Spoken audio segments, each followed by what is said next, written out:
Memang jadi istri yang taat itu berat, sulit, betul nggak? Betul nggak? Jadi istri yang soleha tuh, ya Allah, tantangannya bukan main. Jadi orang sabar itu berat, apalagi ngadepin suami yang masya Allah, tabarakallah. Ada yang pernah curhat sama saya, orang Tangerang waktu pengajian. Ustazah, saya punya suami kelakuannya kayak dajjal. Boleh nggak kalau saya panggil suami dajjal? Saya bilang, ibu, sedajjal-dajjalnya manusia, dia nggak kayak dajjal. Seburuk-buruknya suami kita, dia bukan Fir'aun. Betul nggak ibu-ibu? Kalau laki kita dajjal, laki kita Fir'aun, yang diabadikan dalam Quran bukannya Siti Asiyah, tapi kita nih orang Rasuna Said sini. Kenapa suaminya Fir'aun? Itu yang diabadikan dalam Quran. Nyatanya tidak ada suami yang seburuk suaminya Asiyah Fir'aun. Satu, ngaku Tuhan. Ya Allah, coba ibu suaminya ngaku Tuhan apa enggak? Yang kedua, Fir'aun tidak mau menyembah Allah. Suami ibu masih percaya sama Allah? Mau sholat? Mau puasa? Mau ibadah? Fir'aun bukan? Yang ketiga, istrinya pun Asiyah wafat dalam keadaan disiksa oleh suaminya sendiri. Tuh ibu-ibu. Makanya suami kita, ya namanya manusia, ciptain 3 makhluk: malaikat, manusia, setan. Kita yang mana? Manusia, bukan malaikat kan? Ada yang suka curhat, ya Allah ustazah, sama. Ya mau semua kita pasti punya masalah masing-masing. Suami curhat, ya Allah ustaz, istri saya susah bener dibimbingnya, istri saya nggak pernah suami. Ada Allah ustaz, toh saya punya suami gini tadi kayak dajjal, kayak Fir'aun dan lain sebagainya. Sekali lagi kita fahamin, kita baik istri atau suami ini manusia, bukan malah manusia itu mahalul khata' wa nisyan, tempatnya dosa, tempatnya salah. Jadi kalau suami kita salah, kita bilang alhamdulillah suami saya masih manusia. Kalau suami kita benar, kita bilang alhamdulillah dia juga masih manusia. Karena nggak ada yang malaikat, nggak ada yang syaitan. Tuh malaikat kerjanya apa? La ya'sunallaha ma amarahum wa yaf'aluna ma yu'marun. Kerjaan malaikat tiap hari tasbih, muji Allah, subhanallah, alhamdulillah, wala ilaha illallah, Allahu akbar. Itu kerjaan malaikat, nggak pernah bikin dosa. Itu malaikat. Setan dosa mulu, kagak pernah bener. Makanya suami ibu yang mana, malaikat, setan apa manusia? Manusia. Kadang dia benar, kadang dia salah. Berarti laki kita masih manusia. Nih ibu sekalian, jadi istri solihah itu susah, berat. Jadi istri yang taat berat, sabar dalam rumah tangga berat, tapi balasannya langsung syurga.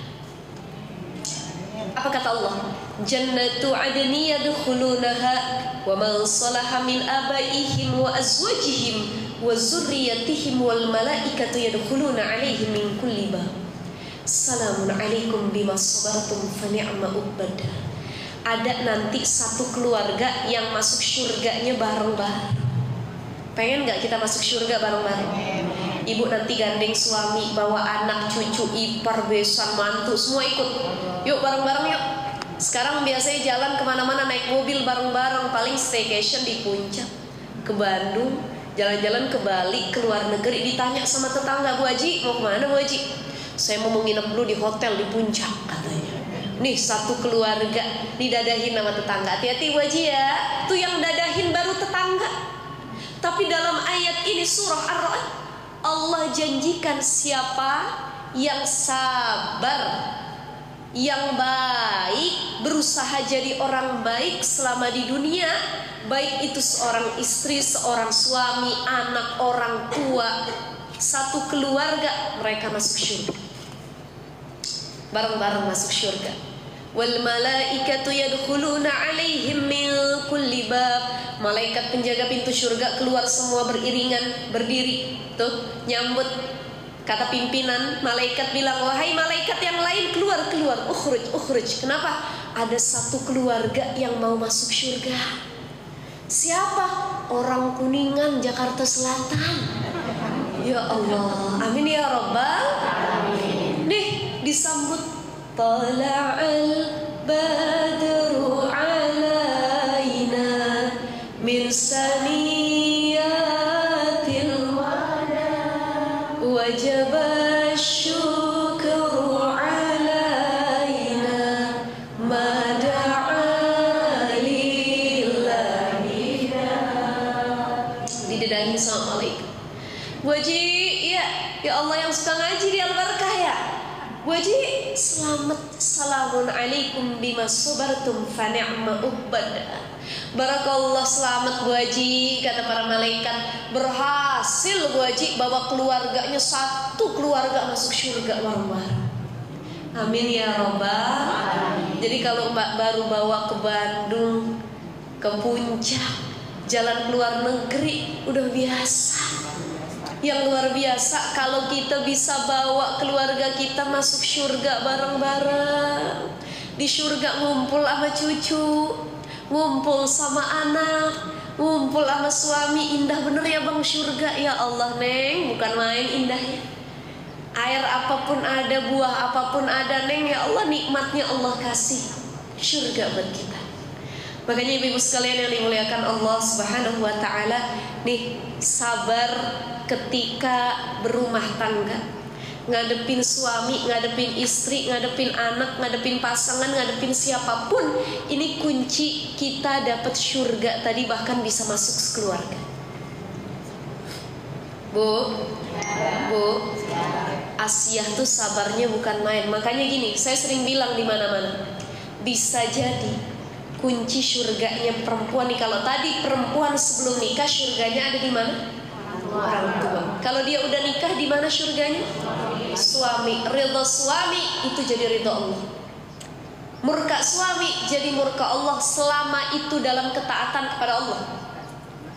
Jadi kalau suami kita nggak baik, dia nyuruhnya nggak baik, kita marah, ya, kita durhaka, baru kita dapat dosa. Mohon maaf, nggak baik dia nyuruh, ya, kemudian kita durhaka, kita nggak dapat dosa karena suami kita nyuruh yang nggak baik. Dia bilang, mah, mama mau kemana? Ngaji ke Al-Barakah. Nggak usah deh mama ngaji, nggak usah jadi soalim, nggak usah nyari ilmu di rumah aja udah, kagak usah ngapa-ngapain, kata suami. Ini suaminya dosa apa enggak? Tuh kalau kita taat dosa apa enggak? Kalau kita taatin suami yang ngelarang kita untuk taat sama Allah, kita dosa. Tapi kalau kita taatin suami yang dia juga nyuruh taat sama Allah, baru pahala buat kita. Kata suami, mama pakai jilbab dong.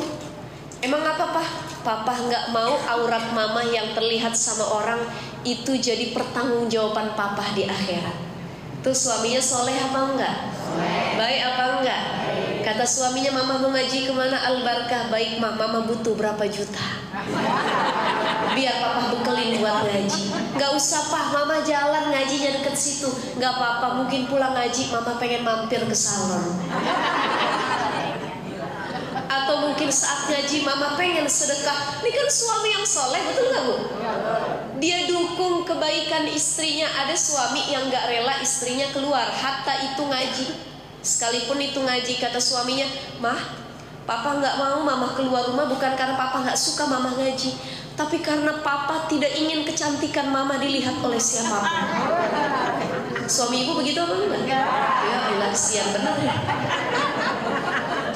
Akhirnya kata suaminya bilang, izinkan papa yang ngajarin mamah langsung. Kebetulan suaminya paham agama, baca Qurannya bagus, pengetahuan agamanya dalam, daki. Akhirnya ngajar langsung suaminya.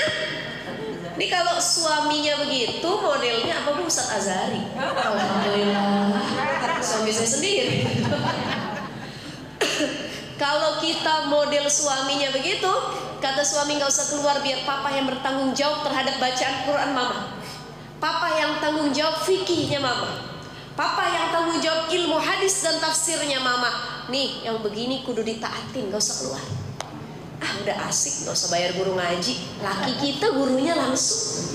Tapi kan nggak semua laki dia paham agama, nggak semua suami dia alim.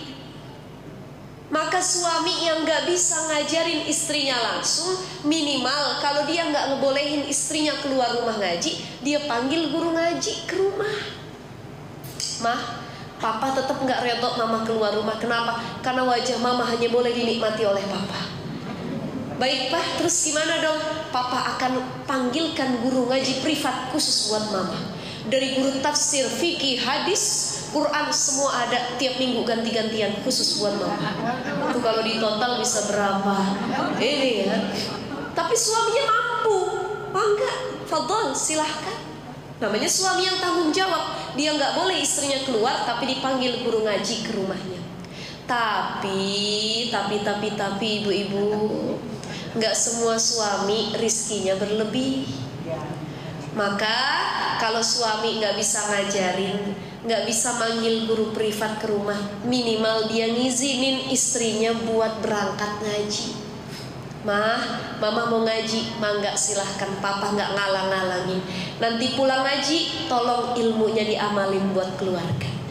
Ini namanya ngajinya karena Allah. Ada orang yang ngajinya jiping namanya, ngaji kuping, masuk kuping kanan, keluar kuping kiri. Begitu pulang ditanya sama laki, mah tadi ngaji apa? Ah udah lupa. Ya ibu-ibu ya. Nah ini jadi reminder, jadi muhasabah buat kita semua. Bisa jadi surga Allah kita dapetin bukan karena taat sama suami yang soleh, tapi kebalikannya. Ketika kita sabar ngadepin suami yang salah, bukan soleh, tapi salah. Ketika kita ikhlas ngadepin suami yang salah, bisa jadi itu jalan surganya kita menuju ridha Allah Subhanahu wa ta'ala. Amin ya rabbal alamin. Jadi yang kedua, zaujatan muti'atan, istri yang taat. Bu, salah satu kisah istri yang taat itu Sayyidatuna Khadijah radhiyallahu taala anha. Istri Nabi ada berapa totalnya? Berapa? 25. Nabi itu mah jumlah Nabi 4. Ada berapa? 11.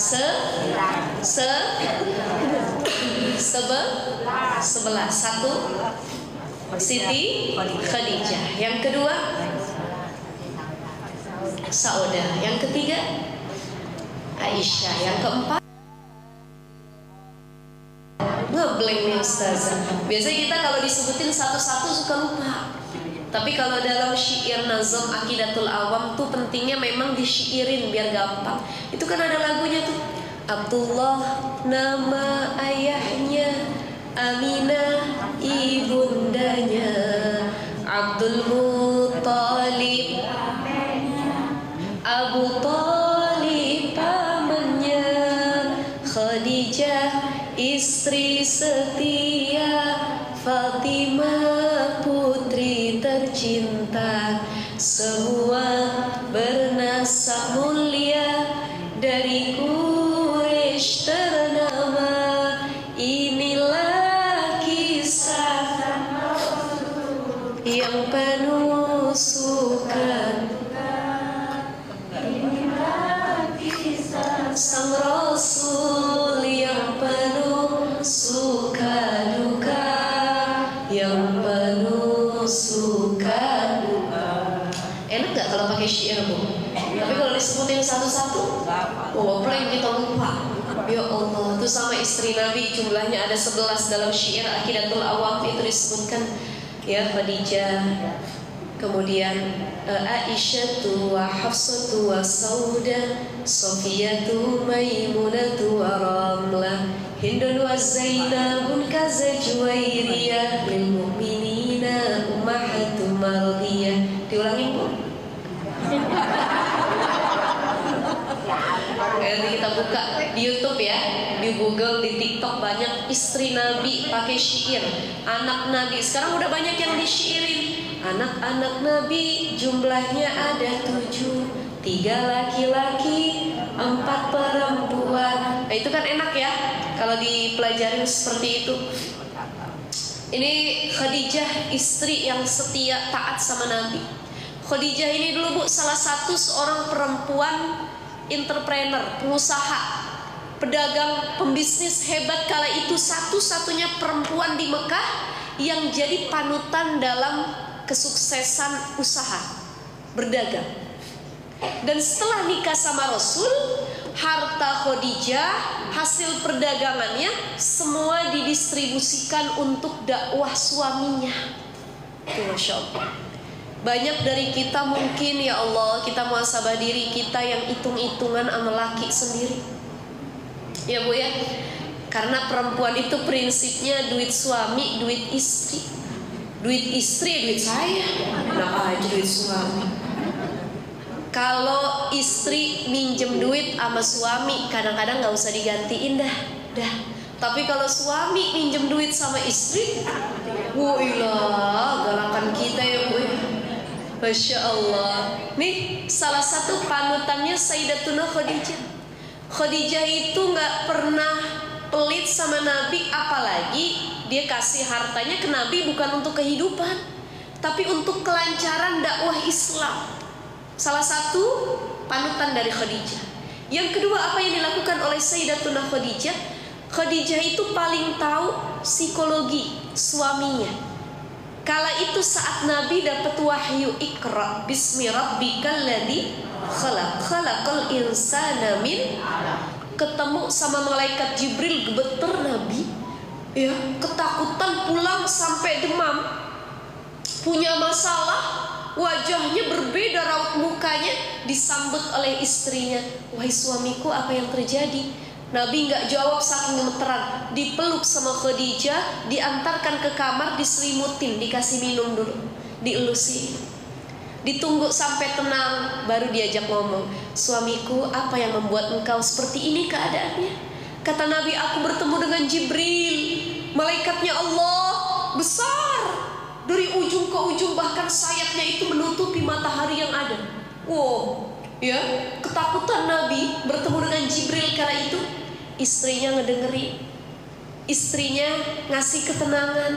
Ini salah satu contoh, salah satu kasus yang bisa kita jadikan panutan. Istri yang baik itu, kalau suami baru pulang, jangan langsung dituntut macem-macem. Kalau dia punya masalah, jangan langsung, kenapa? Ada apa? Cerita dulu. Sama bini kok gak mau cerita? Kenapa sih? Gitu ya. Nanti waktu paling tepat untuk ngobrol itu pillow talk. Saat tidur, satu bantal, satu guling, itu paling bagus ngerayu suami waktu itu. Jadi ibu kalau lagi punya kepengen, punya tuntutan, di atas tempat tidur ngerayunya. Ya abang, engkaulah laki-laki tertampan di dunia. Kata lakinya, pasti mama ada maunya. Uji-uji papa ya. Ini waktu paling tepatnya pillow talk. Udah dikasih ketenangan, suaminya sudah tenang, saling berbicara, deep talk, baru saling mengungkapkan satu sama lain. Ada bini yang lakinya baru pulang, disuruh duduk, lakinya mau diajak ngomong, cium tangan enggak, disambut enggak, ditanya udah makan apa belum enggak, lakinya masuk, assalamualaikum, gak dikunci, buka aja. Bininya lagi nonton sinetron, masuk lakinya, ini dari tadi saya tungguin nih, pengen saya omelin nih suami saya. Bang, duduk lu. Kenapa? Duduk. Ya Allah ya Allah. Kata lakinya, kenapa mah? Mama pengen bicara sesuatu. Ada yang perlu mama sampaikan. Lakinya udah ketakutan duluan. Dalam hati suaminya pasti akan terjadi perang dunia ketiga ini. Nah ini salah satu momen yang salah kalau pengen nyampein sesuatu ke suami. Itu saya banyak belajar juga. Ucapkanlah, sampaikanlah di waktu pillow talk. Waktunya love time, lagi tenang, ibu-ibu naik mobil berdua sama suami gandengan tangan, naik motor tuh pelukan laki bini, biarpun cuma beli seblak sama cilok doang, ya, jalan ngobrol di motor, itu namanya waktu love time. Waktu-waktu terbaik ingin menyampaikan suatu keluhan atau kemauan. Makanya berat tantangan istri yang, tapi insya Allah surga buat kita. Makanya kata Nabi SAW, kalau perempuan pengen masuk surga, kuncinya dalam hadis Nabi. Idza sholatil mar'ah khamsaha, kalau dia sholat 5 waktu, sholat wajib, sholat fardu 5 waktu, nggak usah kerjain qabliyah ba'diyah tahajud duhanya, enggak, tapi 5 waktunya awal tuh nggak meninggal, jawab dengan sholat 5 waktunya, silahkan masuk surga dari pintu manapun. Nih buat para istri, 1, sholat 5 waktu. Yang kedua, wasamat syahroha, dia puasa di bulan Ramadan, puasa wajib yang udah lewat kemarin Ramadan, biarpun sunnah Senin Kamis enggak, biarpun sunnah Ayyamul Bidnya enggak, Daudnya enggak, atau sunnah-sunnah puasa lainnya enggak, tapi Ramadan yang wajib dia enggak ketinggalan, masuk surga bini yang seperti ini. Salat, puasa. Yang ketiga, wa hafizat farjaha, menjaga kesuciannya, menjaga kehormatannya, tidak dia tampakkan aurat kepada yang bukan mahramnya, tidak dia lebih lemah lembut kepada suami orang dibanding suaminya sendiri. Banyak punten, mohon maaf, perempuan kalau sama laki orang baiknya lembutnya bukan baik, tapi sama laki sendiri kayak harimau. Wa ilaha illallah. Dipanggil sama lakinya, mama, hoi, ngapa bang, panggil mulu. Tapi ketika orang lain, laki lain, ya Allah, lembutnya bukan main. Ada orang mau berangkat tetangga, areka mana pak? Ayo hati-hati ya, ayo, mangga ya Allah. Laki sendiri kita nggak begitu. Padahal kata Nabi SAW di hadis yang lain, salah satu perempuan, ciri perempuan yang masuk surga adalah al-wadud. Mereka yang punya rahmah, lemah lembut sama suaminya.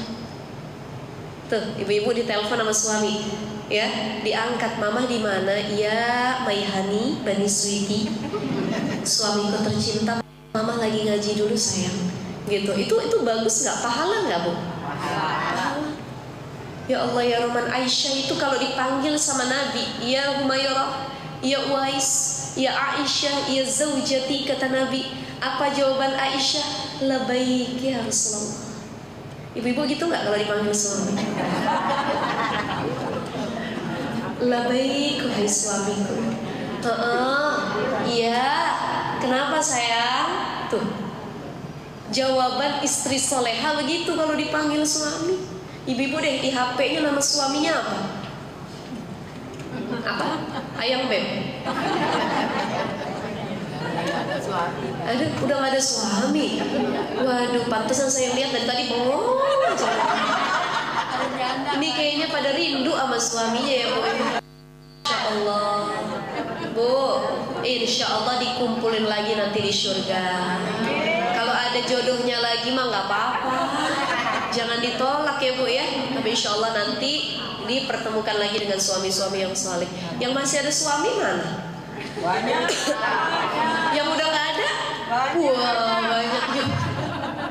Masya Allah.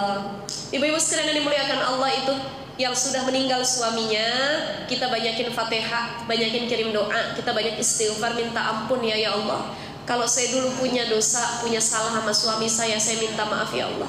Ya Allah, kalau suami saya dulu pernah bikin salah sama saya, sering nyakitin saya reda, saya ikhlas ya Allah. Mudah-mudahan kami dipertemukan di surganya Allah.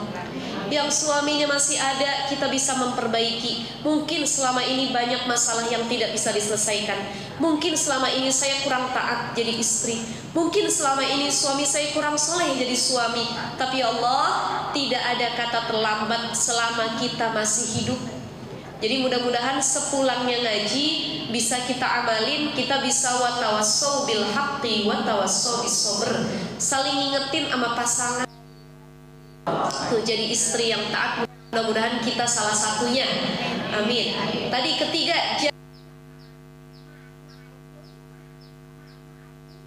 tidak diberikan kepada yang bukan mahramnya.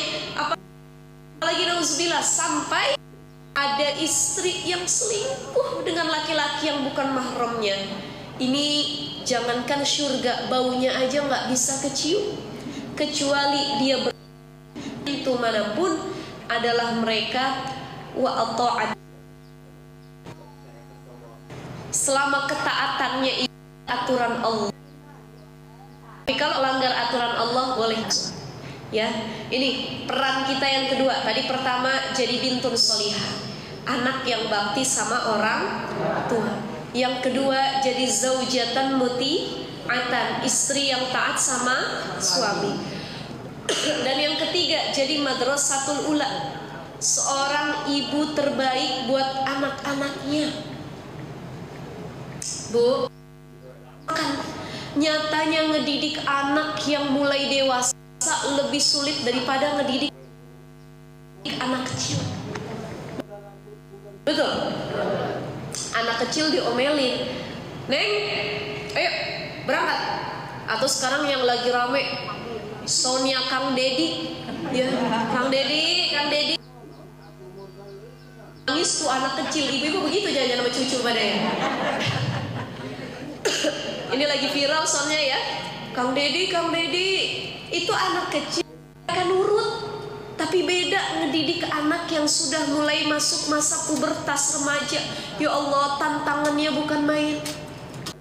Dalam ilmu parenting, mendidik anak remaja, tuh nggak kawan curhat, teman ngobrol. Ibu-ibu sama anaknya yang remaja jadi kawan ngobrol. Nggak bisa tuh anak disuruh. Coba ibu-ibu lihat. Kita punya anak. Nanti gimana kalau kamu ngerepotin di sana? Enggak mah, ada kok yang ngejemput. Kita larang, enggak, anak kecil nurut. Tapi ketika dia mulai dewasa, kita larang. Coba menjaga diri kakak sendiri, katanya. Gitu ya Bu ya? Tapi mama, kamu jalannya sama siapa? Dijemput sama teman kakak. Enggak, mama enggak ngizinin. Mah, apa kira-kira alasan mama tidak mengizinkan kakak? Ibunya ngelarang, anaknya malah ngedebat.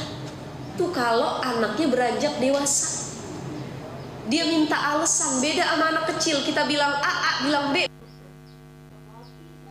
Nyatanya tugas kita bukan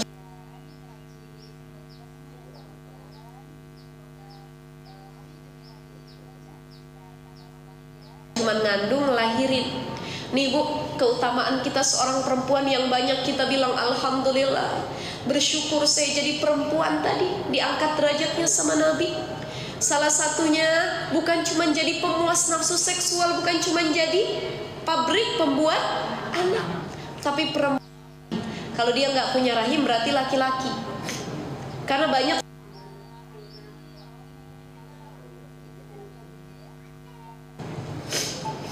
ada seorang perempuan, ya. Siapa itu kemarin?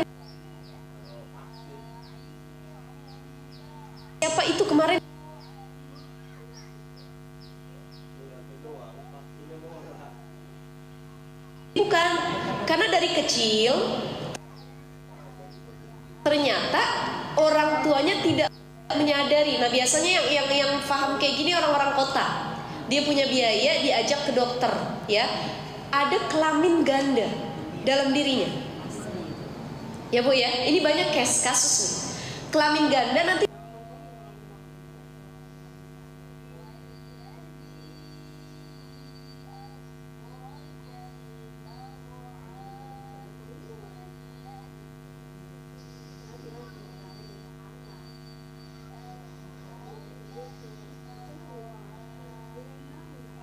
ada sel telurnya, dia siap untuk pembuahan dan lain sebagainya, berarti dia perempuan. Itu namanya kelamin ganda. Dan biasanya kalau orang-orang kampung itu banyak yang cuek. Ya udah biarin aja begitu. Nyata sampai besar kok dia ada ketertarikan sama perempuan. Begitu dicek, ya, dia datang jadi atlet ke Jakarta, dicek dan lain sebagainya, ternyata di dalam perutnya nggak ada rahim. Pas dicek sama dokter ahlinya, dia punya kelamin ganda, laki-laki sama laki-laki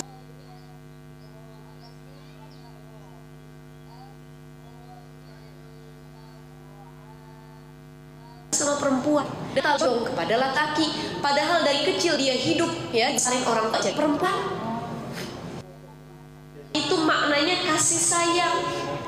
Makanya kenapa perempuan lebih sabar ngejaga anaknya dari mulai baru lahir sampai besar karena satu alasannya, rahim yang ada dalam diri kita.